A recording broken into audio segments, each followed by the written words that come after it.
I'm Thomas Schreiner, TheLean Farmer, and welcome to another exciting video. Got a lot of improvements to show you today, and I hope you enjoy checking them out and seeing a little bit of farm life, what we got going on, and some of the crazy critters we've had running around. So check it out.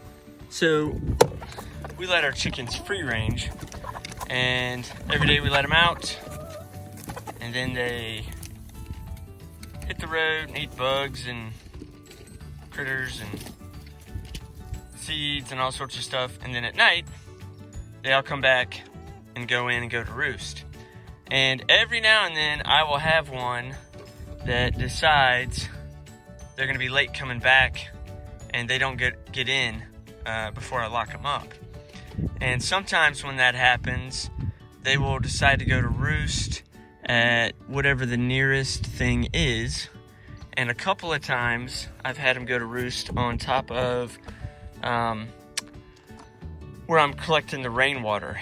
And chickens, if they fall in water, and I have had them fall in water before, in water troughs, they really can't get out. They can't fly out, so you have to kind of rescue them. I've had them get like hypothermic in there as well, and I've had to like warm them up. So they will do that, and a couple of times I've actually had a chicken fall in there before. I've even had one that met its demise.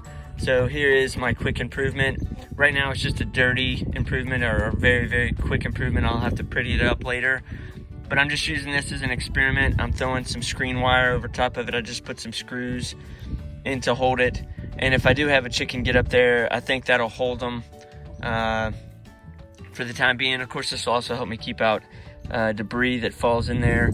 I really want to be careful how I cover this up. It's so much because it already gets a lot of algae in there, so I'd like to get some sunlight in there. But I'm going to use this for now, and then we'll see where we go. So each night I have to go out and lock the chickens up to make sure nothing can get up inside the coop and kill them and eat them. And the other night I was locking up chickens, and I was greeted by a pretty fun or interesting noise. So check this out.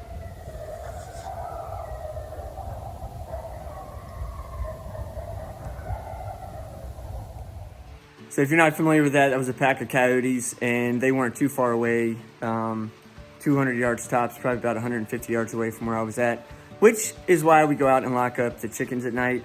Coyotes can be very destructive on the farm. We've had them come through before and kill, dozens of our chickens at one time. And, they're very, very kind of ruthless and vicious. Always fun when you have a close encounter with the coyotes. So another improvement I made is all of the screws and nails that I use have just been kind of scattered all over the shop. So I put a shelf in, and then I put them from size, working their way down. And I started with nails on the left and got screws. And then down here is just a bunch of miscellaneous bolts, or if it's a nail or a staple or a nut that doesn't go to anything, I put it there. Okay, so the next improvement I did is I'm always losing the screwdriver bit that goes with the screws. So I came into the different boxes that I have, and I put a magnet on the back side and a magnet on the front side. So, it basically holds a magnet in place. And then I put the screwdriver bit with it. And then when I need the screw, I can grab the screwdriver bit, use it, and then when I'm done, I put it back. And like here's a different type of bit. So far I'm real happy with that one, and it keeps the screws organized, and it keeps my bits organized. So this week was the week for fun, somewhat close encounters. We had another one, except this time it was with something big and black. Check it out.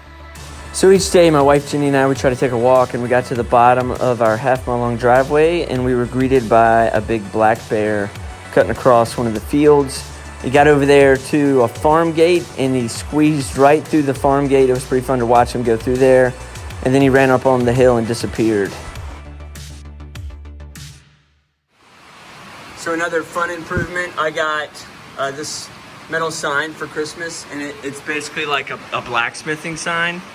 So it's got all the different anvils, it's got all the different smith tools you can use, and then I really love it's got the color. It's kind of hard to see because I got a glare with the light, but it's got a color that the metal turns when it's in the forge, and it will then give you a corresponding temperature, which is really helpful, you know, depending on what you're working. And so I have that sitting right beside the forge. So that's kind of fun, and I'm excited to use that. We also made some improvements to the forge. So this is the forge that we have, you know, when you put the piece of metal in there that you're working with. And I wanted to get it hotter, so we lined it with some fire brick. And so far that's working really well. It's quite a bit hotter, and it makes it obviously easier to work the metal. So not a huge improvement, a short improvement or a small improvement, but that's what it's all about. Okay, so I have another improvement for my water. I've been making some videos about how we had a new well put in, and this manifold is fed by well water.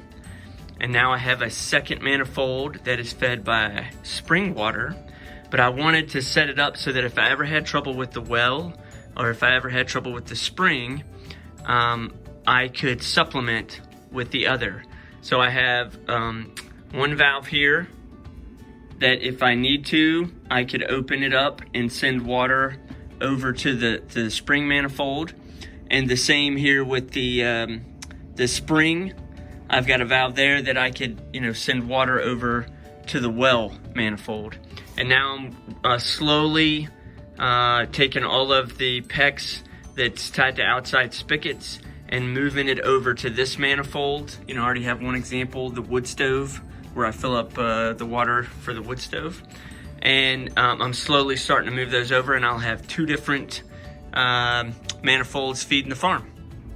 Okay, so I recently made a video about this timer and how it's poka-yoke, and I was showing that to my buddy Paul Akers, and I originally had green, yellow, and red for the timer, and he's like, Thomas, why don't you just make that even simpler and just make it a go, no go, green and red. So green is good, red is bad or dangerous or caution, don't do that. And so I agreed with his idea, and I've gone ahead and made that improvement.